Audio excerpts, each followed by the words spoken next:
જૂનાગઢમાં મહાશિવરાત્રીના મેળાની ભવ્ય શરૂઆત થઈ છે ત્યારે મહાશિવરાત્રીના મેળાનો આજે બીજો દિવસ છે અને વહેલી સવારથી આ મેળામાં મોટી સંખ્યામાં ભક્તો ઉમટી રહ્યા છે।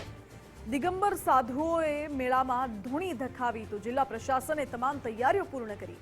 આ મેળામાં પોલીસ અને વહીવટી તંત્ર બાજ નજર રાખી રહ્યું છે જેથી ભક્તો શાંતિપૂર્વક રીતે દર્શન કરી શકે। શિવ પુરાણની અંદર આ ભવનાથ મહાદેવનો વર્ણન બતાવ્યું બરાબર। પછી આ ગિરનાર ઊંચો છે, આ ગઢ ગિરનાર વાદળથી કરે વાતું, આ રાજ છે રાનું। પછી ચલમું છે દત્તને દાતારની ઉતારી, હાથો હાથ દમ લગાડીને ડાકવી પી જયો બાપો વેલનાથ।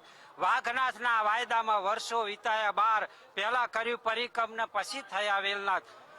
દત્ત દાતાર પીર પીગંબર દિગંબર ઓલિયા, વાઘનાથ વેલનાથ નવનાથ ચીજ 84 52 વીર 64 જોગણી 80 ઓલિયા 9 લાખ લોબરિયારી, શિવ શક્તિ બ્રહ્મા વિષ્ણુ મહેશ, આ 33 કરોડ દેવતા આ ગઢવા ગિરનાર ઉપર મોજૂદ છે। ભવનાથ મંદિરની અંદર ભગવાન મહાદેવના મંદિર પર 55 કિલોના દંડ પર ધ્વજારોહણ કર્યા બાદ આજે મેળાનો બીજો દિવસ છે અને મેળાની અંદર તમે જ્યારે હો અને બેકગ્રાઉન્ડમાં ભજન સંભળાય એ સ્વાભાવિક છે, કારણ કે શિવ શક્તિ અને ભક્તિનો આ ત્રિવેણી સંગમ છે। એટલે સ્વાભાવિક અત્યારે રિપોર્ટિંગ કરી રહ્યા છે।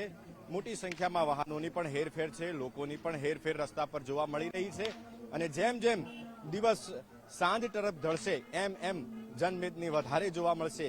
જેમ જેમ સાંજ પડે છે એમ આખું જૂનાગઢ રોશનીથી ઝળહળી ઉઠે છે અને ભક્તોને કોઈ તકલીફ ન પડે એના માટે 3500 જેટલા પોલીસ જવાનો પણ અલગ અલગ જિલ્લામાંથી અહીંયા આવ્યા છે અને આ ભક્તોની સેવામાં તૈનાત છે। કેમેરામેન સંદીપની સાથે જેડી ગુજરાતી, જૂનાગઢ।